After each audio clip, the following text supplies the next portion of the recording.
নমস্কার, কেমন আছেন সবাই? আশা করি সকলে ভালো আছেন। এখন প্রায় বিকেল 5টা, যাব গণেশ চতুর্দশীর পুজো দেখতে। সামনেই জানেন বড় বড় গণেশজির পুজো হচ্ছে। তো চন্দন চটপট বললো একটু রেডি হয়ে নাও, চলো সবাই মিলে একটু ঘুরে আসি। তবে সন্ধে হতে খুব বেশি দূরে নেই জানেন, কিছু পরেই মনে হচ্ছে অন্ধকার হয়ে যাবে। রাস্তায় বেরোলেই একটি বায়না, চলুন দেখাবো সেটা কি। দুজনে মিলে আইসক্রিম খাওয়া। তবে এই আইসক্রিম খাওয়ার ক্ষেত্রে এই যে বাবার থেকে কিছুটা অংশ সোহাগের হয়ে যায়। আইসক্রিম যেন সোহাগের প্রাণ। আপনি শীত, গ্রীষ্ম, বর্ষা যখনই বাইরে যাবেন না কেন, আর কিচ্ছু নয়, একটি আইসক্রিম দরকার। একটি আইসক্রিমে মন প্রাণ সব কিছু যেন শান্ত হয়ে যায়। এই যে বারবার চন্দনের দিকে বলছে, তোরটা রেখে আমারটা কিছুটা আবার খেয়ে নে, তারপর তোরটা আবার খাস। বারবার করে বলাতে ভীষণ লজ্জা পাচ্ছে জানেন, তাই আবার না করে দিচ্ছে। কিন্তু মনে মনে চলছে একটি দুষ্টুমি, যদি বাবার আইসক্রিমটা আর একটু পাওয়া যেত। ওই যে দেখেছেন, ওইটাও চলছে, নিজেরটা রেখে দিয়েছে হাতে। আর এদিকে চন্দন বলছে যে দেখো সোহাগের কি কাণ্ড, ওই যে নিজেরটা দেখুন একদম প্যাকেট করাই আছে, কিছুতেই খুলতে চায় না। এদিকে আমাদেরটা শেষ হলে তারপর বেশ আমাদেরকে দেখিয়ে দেখিয়ে তিনি তার আইসক্রিমটি খুলবেন। তবে আমার খুব বেশি আইসক্রিম খেতে পছন্দ হয় না, এই দাঁতের মধ্যে কীরকম ব্যথা হয় জানেন। চলুন দেখতে দেখতে এই যে এই রাস্তাটা ধরে আসছিলাম, অসম্ভব সুন্দর লাগছে। চলুন বাপ্পাকে একটা প্রণাম করে নিই, আর বলবো আমার পরিবারের সকল সদস্য যেন সুস্থ থাকে আর ভালো থাকে। অসম্ভব সুন্দর লাগছে জানেন।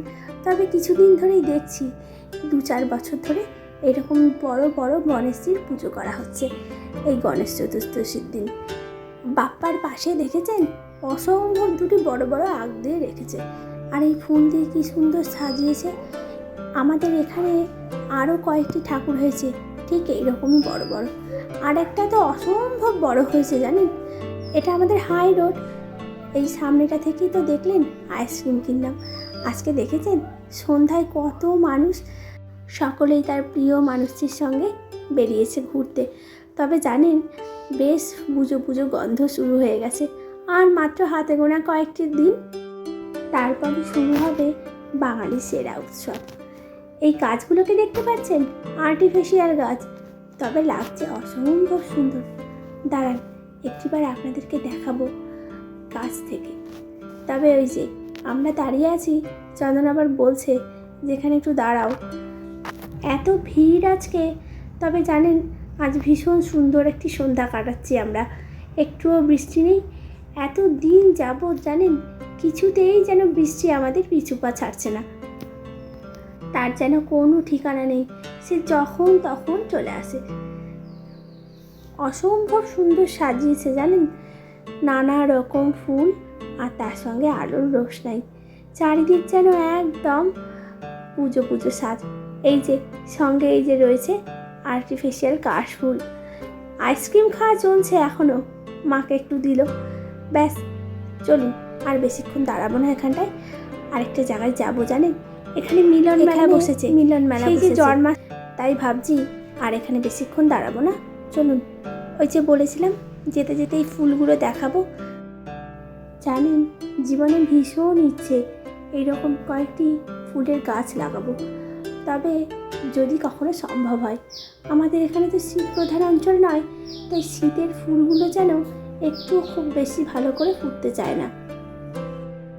বাড়ির সামনেটায় যদি এইরকম নানা রকম ফুল দিয়ে সাজানো থাকে, সেই বাড়ির যেন সুন্দরতা দ্বিগুণ বেড়ে যায়। দাঁড়ান সামনে থেকে একটিবার দেখাই, অসম্ভব সুন্দর লাগছে।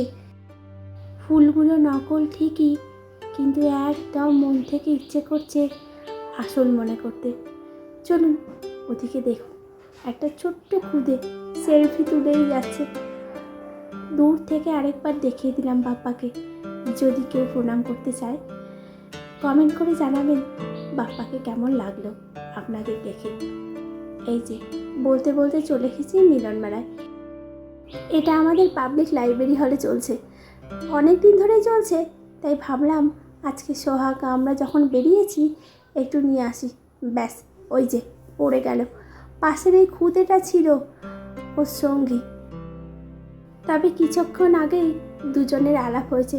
তবে এই দুজনা যেভাবে এখানে চলছে, বলুন তো, দেখে কে বলবে কিছুক্ষণ আগেই তাদের আলাপ হয়েছে। তবে জাম করে না যেন আমার পা ব্যথা হয়। রাতের বেলা ঠিক বলবে, মা পা টিপে দাও, নাহলে যে কিছুতেই ঘুম আসবে না। আমারও এইরকম একটু জানেন পা ব্যথার ব্যামো আসে। ছোটোবেলায় হতো, এখনও সেটা হয়, তবে একটু দৌড়াদৌড়ি করলে সেটা যেন আরও দ্রুতগামী বৃদ্ধি পায়। এই যে দুজনে দেখুন কি দুষ্টু মিষ্টি।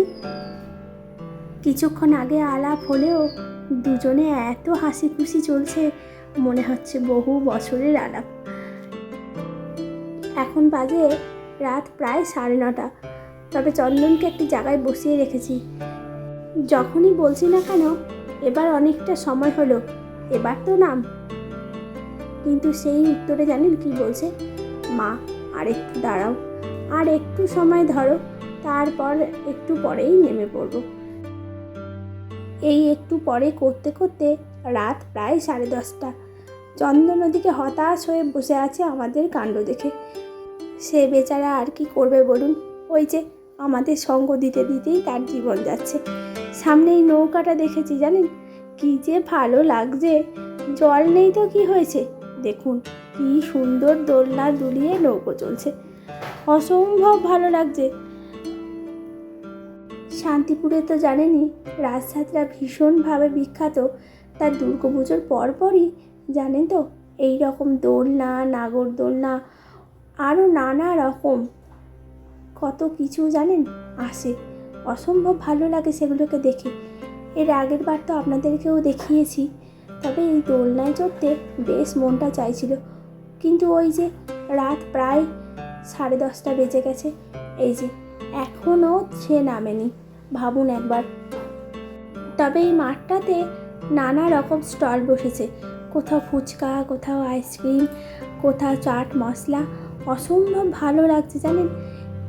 পুজো রব যেন এখন থেকেই শুরু হয়ে গেছে।